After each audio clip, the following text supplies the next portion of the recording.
Hello प्यारे छात्रों, कैसे हैं आप सब। उम्मीद करता हूं कि आप सब इस कड़ाके की ठंड में आराम से अपने अपने ब्लैंकेट के अंदर घुस के पढ़ाई कर रहे होंगे, क्योंकि 2026 में हम लोग प्रवेश कर चुके हैं और अब आपके पास बहुत कम समय बचा हुआ है। ये जनवरी बचा हुआ है और फरवरी में एग्जाम ही है होने वाला है आप लोगों के पास, तो करीबन मिला जुला के 1.5 महीना के लगभग में बचा हुआ है। तो मैं उम्मीद करता हूँ कि आप लोग इस 1.5 महीने 1 से 1.5 महीने के बीच में आप लोग ऐसे सिलेक्टेड क्वेश्चनों की तैयारी करेंगे जिससे कि एग्जाम में आप लोग अच्छे स्कोर कर ले। मतलब कि कहे तो 400 प्लस के टारगेट को, जो आप लोग सपने देख रहे हैं 400 प्लस लाने का, उसको साकार कर सके, 450 प्लस भी ला सके।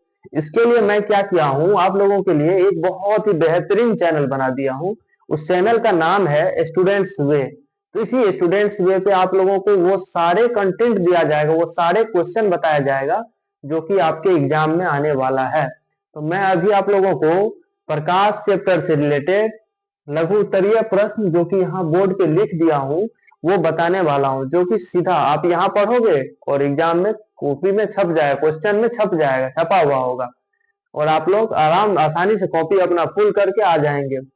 और एक बार आप, मैं क्वेश्चन बता दे रहा हूँ, आप लोगों का कमेंट के अनुसार यदि बोलिएगा तो मैं सारा क्वेश्चन का आंसर भी डाल दूंगा, आंसर भी बना के वीडियो डाल दूंगा। लेकिन आप लोग इसका खुद से एक बार प्रैक्टिस कीजिएगा, खुद से देख के इस क्वेश्चन को एक बार रिवाइज करने की कोशिश कीजिएगा कि हमसे बन पा रहा है या नहीं। मैं इस मेरा ये चैनल बनाने का मकसद ही वही है कि बच्चों को गाइडेंस करना, बच्चों को किस टाइप का क्वेश्चन आने वाला है एग्जाम में वो उसके लिए प्रेरित करना और दिखाना और अलग अलग तरह के बातों को बताना। चलिए पहले आप लोगों को प्रकाश चैप्टर का जो वो महत्वपूर्ण सवाल जो सीधा एग्जाम में आने वाला है मैं उसको बताता हूँ। चलिए स्टार्ट करता हूँ। देखिए जैसा कि लिख दिया हूं मैं, फिजिक्स फिजिक्स का पहला है। फिजिक्स का चैप्टर प्रकाश चैप्टर है और प्रकाश चैप्टर का महत्वपूर्ण लघुत्तरीय प्रश्न है जो कि 2000 सीधा 2026 का बोर्ड में आने वाला है। तो पहला क्वेश्चन आइए देखते हैं, बिना देर किए पहला क्वेश्चन की तरफ चलते हैं। पहला क्वेश्चन है हमारा, प्रकाश के स्रोत किसे कहते हैं, यह कितने प्रकार के होते हैं। पहला है कि प्रकाश का स्रोत किसे कहते हैं और यह कितने प्रकार के होते हैं। चलिए उसके बाद ही आप लोग ये क्वेश्चन लिखने के साथ साथ आप लोग क्या कीजिएगा, एक कॉपी लीजिएगा, पेन कलम लीजिएगा और आराम से बैठ के इस क्वेश्चन का टेस्ट अपने घर में दीजिएगा। सेल्फ टेस्ट देने से क्या होता है कि हमारा अनुमान लग जाता है कि आखिर में हम किस लेवल पे हैं अभी। और अभी आपके पास 1 महीना, 1 सवा महीना, 1.5 महीना का टाइम बचा हुआ है, तो आप अपने लेवल को ठीक कर सकते हैं। मेरा यही मेन मकसद है बच्चों के लिए। और पहला क्वेश्चन है, प्रकाश के स्रोत किसे कहते हैं, यह कितने प्रकार के होते हैं।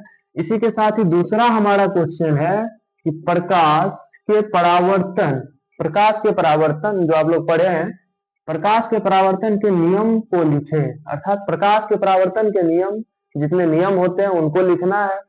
तीसरा क्वेश्चन में कह रहा है कि प्रकाश के अपवर्तन, प्रकाश के अपवर्तन क्या है, प्रकाश के अपवर्तन क्या है, इसके नियम को लिखे। अपवर्तन क्या है ये तो बताना ही बताना है, लेकिन इसके नियम क्या है उसको भी लिखना है।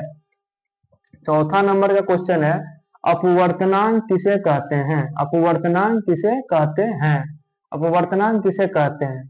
और पांचवा क्वेश्चन है, दृष्टि दोष क्या है।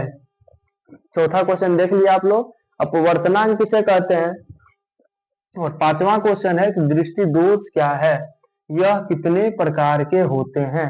दृष्टि दोष, दृष्टि दोष तो आप लोग पढ़े हैं, वो दृष्टि दोष क्या है और यह कितने प्रकार के होते हैं इस बारे में भी बताना है आप लोगों को। और ईमानदारी के साथ आप लोग एक कॉपी और एक कलम उठाइएगा और आराम से सेल्फ टेस्ट, जिसको बोलते हैं अपने खुद के निगरानी में खुद से ही देना। क्योंकि मैं तो ऑनलाइन में हूँ, मैं तो आपके पास जा जाके आपको नहीं देखूंगा, आपका गाइडेंस तो नहीं कर पाऊंगा। इसीलिए आप लोग खुद से ईमानदारी से, क्योंकि वहां पे आपको खुद ही आपको क्वेश्चन चेक करना है, वहां आंसर मैं डाल दूंगा, उसी आंसर को देख के मिला लेना है कि मेरा आंसर सही है या नहीं। इसके बाद है दृष्टि दोष क्या है, यह कितने प्रकार के होते हैं। दृष्टि दोष हो गया। उसके बाद है स्नेल का नियम लिखे। स्नेल का नियम, स्नेल का नियम आप लोग पढ़े हैं, जो कि आसानी से लिख सकते हैं, तो आप लोग लिख लीजिएगा। ये ये वही क्वेश्चन है जो सीधा एग्जाम में आने वाला है। मैं हूबहू तो नहीं कहूंगा कि यही छपेगा एग्जाम में, लेकिन एग्जाम में आ सकता है, ये आने की संभावना है। लास्ट 7वां क्वेश्चन यहाँ का है, उत्तल लेंस तथा अवतल लेंस में अंतर बताएं। उत्तल लेंस और अवतल लेंस में क्या अंतर है, वो अंतर बताना है आप लोगों को। तो आप लोग इस सारे सवाल को एक बार उतार लीजिए आराम से, और ईमानदारी के साथ अपना टेस्ट देते रहिएगा, प्रैक्टिस करते रहिएगा। मैं प्रकाश का जो और सारा और कुछ सवाल बचा हुआ हो है, मैं वो आप लोगों को अगला वीडियो में दे दूंगा। अभी सिर्फ 7 क्वेश्चन ही दिया हूं मैं, ताकि बच्चे को क्या हो कि आसान हो जाए कि 7 क्वेश्चन है तो 7 क्वेश्चन एक दिन में हम याद भी कर लेंगे, आराम से पढ़ भी लेंगे, और सही सही उसको समझ भी लेंगे। तो ये VVI प्रकाश चैप्टर का ही है, ऐसा नहीं कि पूरा फिजिक्स का मैं साथ बता रहा हूँ, ऐसा नहीं होता है। ये सिर्फ प्रकाश चैप्टर का है 7 क्वेश्चन, जो कि VVI है। प्रकाश चैप्टर में और है, ये मैं सिर्फ लघुत्तरीय का बात कर रहा हूँ, इसलिए मैंने पहले ही लिख दिया महत्वपूर्ण लघुत्तरीय प्रश्न 2026। ये 2026 को टारगेट करती है, 2026 के बोर्ड एग्जाम को, और ये महत्वपूर्ण है। इसीलिए आप लोग इनको उतार लीजिए और इनको अच्छा से याद कर लीजिए। बस मैं इतना ही कहूंगा आज के लिए, बस इतना ही काफी है। उम्मीद करता हूँ आप लोग क्वेश्चन बनाएंगे, ईमानदारी से पढ़ेंगे और अच्छे मार्क्स लाएंगे। अगला वीडियो में मैं मिलता हूँ आप लोगों के बीच।